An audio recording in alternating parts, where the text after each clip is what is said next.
हा जेनी बरोबर प्रेझेंटेशन पाठवले त्यांनी. आता एक ईमेल करायला सांग त्यांना फक्त मला. हा मी करतो नंतर. काय काय एक एक सेकंड एवढी दमलीस काय? आधी श्वास घे आणि मग सांग काय झालं. तुला माहितीये का राधिका काय करते ते? आता काय केलं हिने? म्हणजे तुला काहीच माहित नाही काय सांग ना. आणि तुला बघायचं असेल ना ती काय करते तर खाली रस्त्यावर जा. रस्त्यावर म्हणजे? अरे हो ती मसाले की काहीतरी विकत बसलीये खाली. काय? हो इतकं एम्बॅरेसिंग होतं माहितीये ते. आणि नशीब तुझे बाबा इकडे नाहीयेत ते, नाहीतर त्यांना किती लाज वाटली असती. राधिका पण ना रोज काहीतरी नवीन तमाशा क्रिएट करते आजकाल. आय नो यार सिरियसली. बट गॅरी तू याचा जरा विचार करा. आय मीन ती अजूनही मिसेस सुभेदार आहे ना. कसं दिसतं यार ते. आय मीन तू एवढ्या मोठ्या फर्मचा सुप्रीम बॉस आहेस आता आणि ती काय मसाले विकणारी रस्त्यावरची बाई. सनाया तू आय मीन तुमचा डिवोर्स नाही ना झालाय अजून. आणि मीच काय लोक हेच बोलणार आहेत ना. गॅरी तुझं रेप्युटेशन फुल बकवास होतंय यार. या राधिकाच्या तर ना मी बघतोच तिला.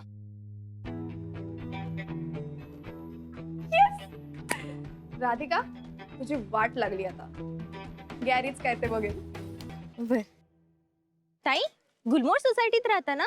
हो मी ओळखते तुम्हाला. मिसेस सुभेदार ना तुम्ही?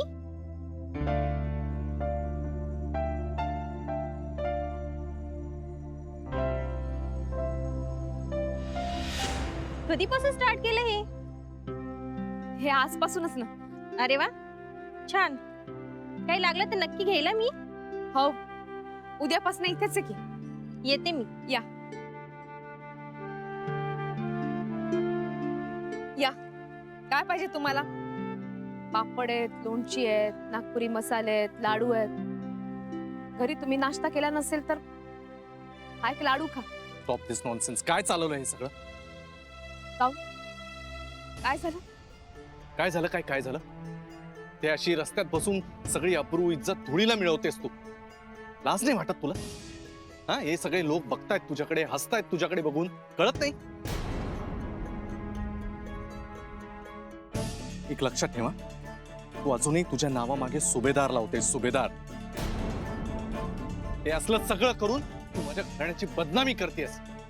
बदनामी?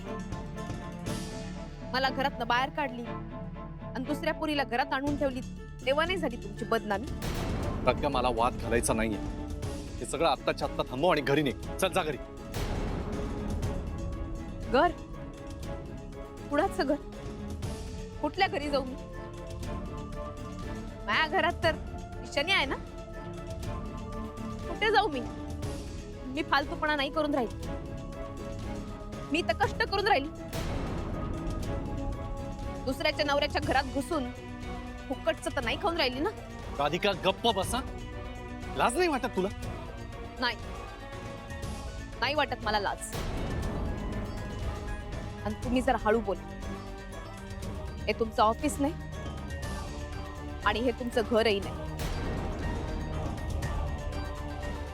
मी इथे स्वतःच्या हाताने पदार्थ बनवून विकून राहिले, लोक ते घेऊन राहिले आणि यात मला कसलीही लाज वाटत नाही. जरा डिग्निफाईड काम नाही शोधता आला तुला? हा डिग्निफाईड म्हणजे काय हो? सांगा ना. मला आवडेल तसलं काम करायला. चला घेऊन चला तुमच्या ऑफिस मध्ये काम करायला. घेऊन जाल तुम्ही?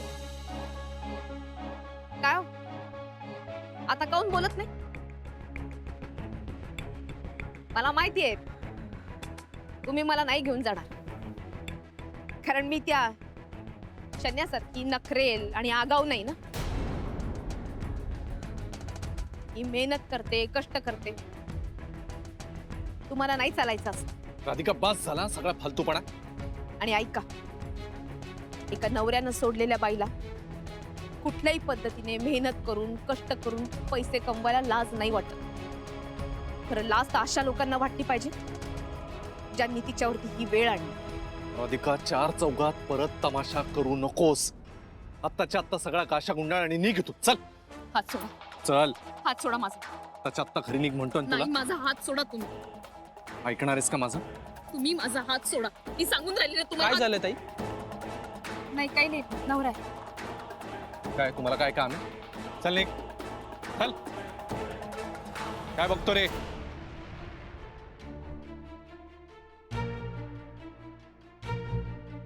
हे पा, मी नाही तमाशा करून राहिले आणि मला काही सांगायचा हक्क तुम्ही आता गमावला.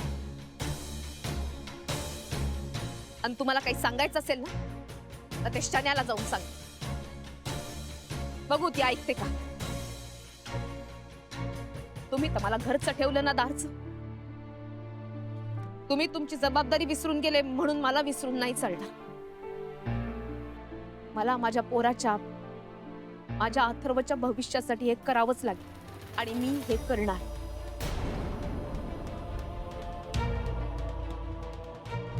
आणि हे करण्यापासून मला आता कोणीही थांबवू शकत नाही.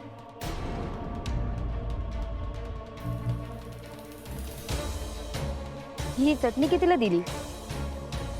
25.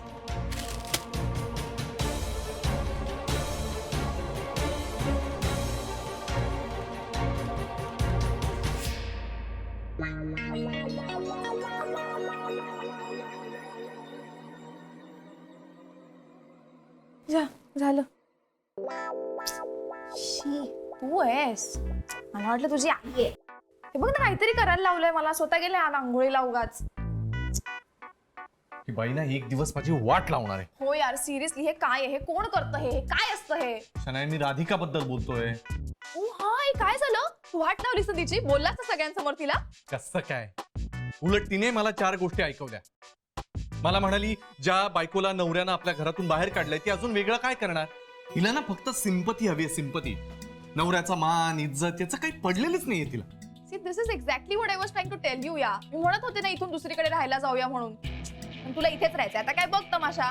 नाही, आता ती कोणाचं ऐकणार पण नाही. तिच्या त्या वस्तू पण विकल्या जात आहेत जोरदार.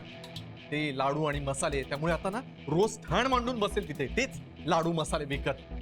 येणारे जाणारे हसत होते मला. ही राधिका पण ना स्वतः सुखानं जगत नाही आणि दुसऱ्याला सुखानं जगू देत नाही.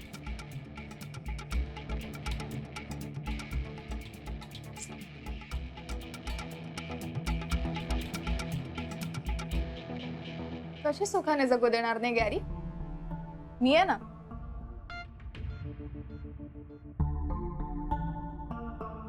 Hello, municipality office. हे एक पाकिट द्या. रोज इथेच असणार का तुम्ही? आज पहिल्यांदाच पाहिला म्हणून विचारते. त्यामुळे कमी आणलं. काय आलं दादा? कोणाच्या सांगण्यावर नाही तर ठेला लावलाय? म्युन्सिपालिटीची परमिशन घेतली आहे का? नाही, परमिशन तर नाही घेतली मी. पहिलाच दिवस आहे, म्हणजे मला तसलं काही माहिती नाही. परमिशन घ्यायला लागते का? लायसन्स लागतो. आहे का तुमच्याकडे लायसन्स? नाही, लायसन नाहीये. उचला रे. सगळं सिस्टम नुसार करा आणि मगच ठेला लावा. ठीक आहे? मी आणून देते तुम्हाला लायसन. अरे ताई, हे सगळं बेकायदेशीर आहे. ते सगळं करा. उचला उचला. जाऊ दे दादा. हे सगळं बेकायदेशीर आहे. तुम्ही जे करताय ऑफिसमध्ये येऊन बोल. ताई, असं सामान विकणं बेकायदेशीर आहे. त्याच्यासाठी लायसन्स लागतं. पण दादा मला माहिती नाही ना. मी पहिल्यांदाच हे सगळं करून राहिले ना. त्यासाठी लायसन्स लागतं. आहे का तुमच्याकडे लायसन्स? नाही ना. नाही ना. ते सामान तुम्हाला परत भेटणार नाही. पण मी घेऊन येईन ना. लायसन घेऊन येते मी. उद्या या तुम्ही, मग आपण बघू. ठीक आहे? हो, पण आता माझं सामान मला परत द्या. अरे ताई, परमिशन घेऊन या, आपण बघूया. दादा दे की. अरे नुकसान होऊन राहिलं ना माझं. तुम्हाला बोललो ना, परमिशन घेऊन या, आपण बघू. अरे पण माहिती नव्हतं ना मला म्हणून.